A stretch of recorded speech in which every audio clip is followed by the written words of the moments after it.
Ciao ragazzi, oggi faremo questo piccolo approfondimento su questo altoparlante particolare, il cosiddetto coassiale. Cos'è un altoparlante coassiale? È sostanzialmente un woofer tipicamente e un tweeter che condividono lo stesso asse di emissione, ok? E questi ovviamente li rende molto più compatti rispetto a quelli classici di driver separati. Normalmente noi lo troviamo o lo si trova tipicamente in campo car audio, ma poi vedremo che non è proprio così. Esistono sostanzialmente due categorie, quelli classici o standard, i coassiali, che hanno il tweeter sì sullo stesso asse, ma non sullo stesso piano, ok? Alla stessa altezza. Difatti, il tweeter in quelli classici, che ripeto, troviamo tipicamente nel mondo car, il tweeter è montato su questo supporto e all'altezza del piano di montaggio o a livello delle sospensioni del woofer, quindi molto più alto rispetto all'attacco della bobina.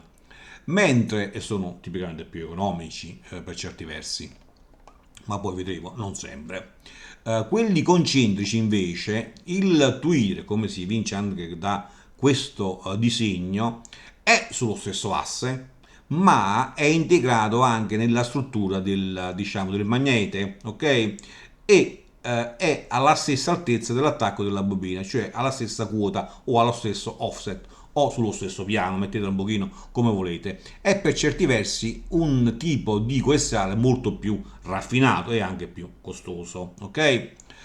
Ovviamente coassiale e concentrici non sono la stessa cosa. Il concentrico è tipicamente un coassiale, ma come abbiamo visto, un coassiale non è concentrico, ovvero il tweeter quando sta in asse su questo supporto non può essere diciamo concentrico perché non sta sullo stesso piano, sullo stesso offset, ok? Mentre quelli concentrici, come abbiamo visto, sono sì coassiali perché stanno sullo stesso asse buffer e midrange, oh pardon, cono e tweeter, ma il tweeter, siccome è parte integrale della struttura del magnete, può essere anche un driver a compressione, soprattutto nel PA. Possono esistere anche a tre vie, cioè è integrato anche un midrange, soprattutto nel PA, ok? Perché sono così ricercati? Sono più compatti, ovviamente, dove non c'è spazio, diciamo, un coassiale è la soluzione migliore. Ma questi tipi di driver possono riprodurre la cosiddetta sorgente puntiforme, cioè la sorgente reale, ok?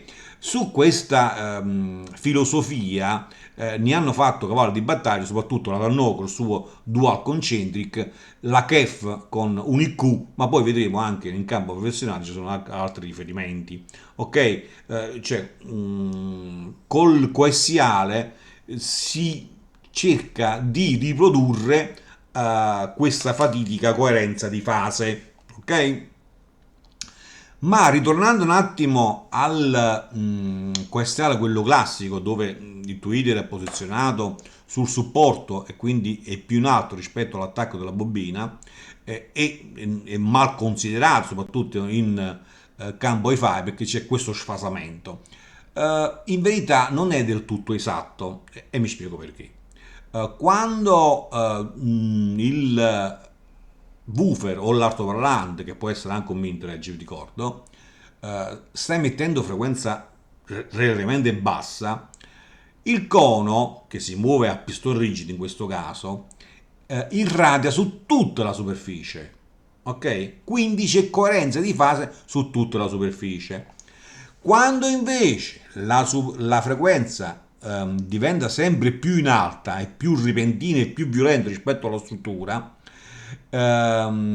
e l'onda si propaga attraverso la superficie, più si allontana dall'attacco sulla bobina e più diventa elastica e più non riesce a seguire il movimento imposto dalla bobina e quindi si deforma e si creano quei fatidici break up e quindi non riesce più a trasdurre la frequenza alta che viene relegata alla parte iniziale della bobina, ok? Qua quindi nella parte più bassa. Solo in questo caso, visto che il tweeter sta all'altezza del piano di montaggio delle sospensioni, quindi posizionato qua, esiste questo sfasamento.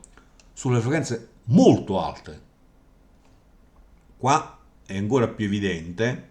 eh, Qua abbiamo il pistone rigido, il movimento del pistone rigido, tutta la superficie irradia in modo coerente, ok? Quando invece la frequenza si alza, il cono non riesce più a seguire il momento imposto alla bobina e si deforma e non riesce più a tradurre questa frequenza, e quindi è relegata alle parti iniziali del cono, quindi alla parte bassa esiste lo sfasamento.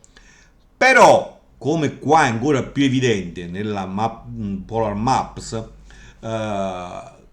queste sono le frequenze, ok, generate. Si parte da 500, che è grande e bassa, e vedete che la dispersione è molto più ampia perché interessa tutta la superficie. Questo è un cono, ovviamente.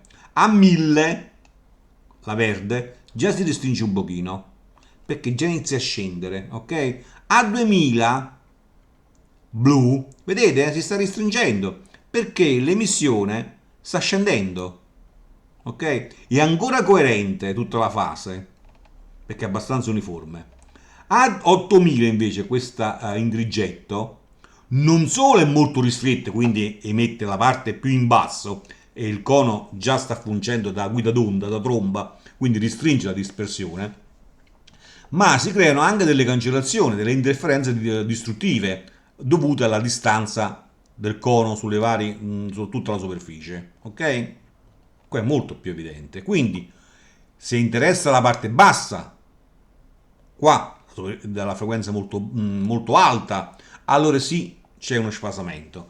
Ma visto che con un opportuno taglio, se tagliamo a 2000 ad esempio, ed è questa blu dispersione molto ampia, vuol dire che c'è una coerenza di fase molto più ampia sulla superficie, ovvero sta irradiando tutta la superficie e quindi anche più in alto dove si trova il tweeter, quindi quello sfasamento così grande che si poteva ipotizzare, no, non è vero, ok? Non è così grave, questo voglio dire. Bene. Quindi questo tipo di altoparlante coassiale ha questa caratteristica, ha questa capacità di ricreare la sorgente puntiforme reale. Ok? Su questa filosofia, come dicevamo, Keff e Tannoi ne hanno fatto cavallo di battaglia, hanno a catalogo molti diciamo, progetti che si avvalgono di questo tipo di altoparlante, soprattutto Tannoi che mi sembra che fa quasi sempre uso del QSA, a differenza di Kef che poi fa anche altri prodotti, ok? Ma anche Pioneer ci ha provato, ok? Con il suo, diciamo, questa serie che si chiama TAD, non so se conta la pronuncia, ma lo stesso Technics fa uso di questo QSA, è bellissimo, vedete? Ma anche la Genelec. Ci sono diversi produttori che ci provano, cioè ci provano, ci sono anche riusciti per certi versi, ok? Perché c'è questa coerenza, c'è questa, diciamo, facilità di ascolto con un coessiale, ok? Ora, visto che tanti ci hanno provato, questi costruttori illustri, volete che non ci avessi provato pure io? Ovviamente sì. A catalogo di Ciare avevo trovato questo coessiale a uso pro, CXPA6, un 6 pollici e mezzo se non vado errato. Qua ho messo l'accendino per far capire quanto è grande, ma è piccolino effettivamente.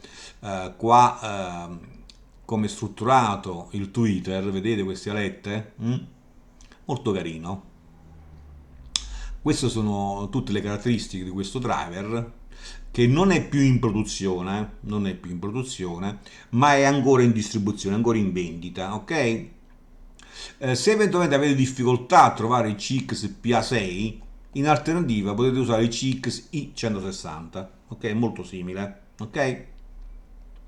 Allora, per cercare di aiutare questo piccolo driver, che ricordo risuonava a 100, ok? Quindi non proprio un buffer, ovviamente mi sono fatto aiutare dal TQVT e credo di esserci abbastanza riuscito. Qua stiamo a 55 in F3, quindi una bella risposta abbastanza ampia, ok? Quindi questa sorgente unica con un diffusore che scende anche ovviamente basso. Per ascoltare musica va benissimo, ok? Queste sono alcune fasi del montaggio dei prototipi di box, vedete? Qua ho simulato il crossover con Xbox, Box Sim, pardon, pardon, come si vede dalla data, 6 anni fa circa. Questa è la risposta, una misura finestrata a 8 millisecondi. Questa è la misura, la stimolazione, questa è la misura. Vedete? Qua misura il near feed, qua si vede il contributo del TQVT, questa è la risposta. Mm? Eh, Fuori asse 0, 30 e 45 gradi, non male, proprio per niente male, soprattutto quella a 30 gradi, guardate qua come va bella dritta, ma si sentiva molto bene, ok? E questo è invece il modulo di impedenza, ok? Per coloro che volessero realizzare questo progetto, mi contattino in privato, io fornirò tutto il necessario, ovviamente, ok? Bene, io mi fermo qua, spero di non aver commesso qualche grosso errore, eventualmente me lo segnalate e correggiamo come sempre. E nulla, come dicevo, mi fermo qua, ci sentiamo per la prossima, ciao!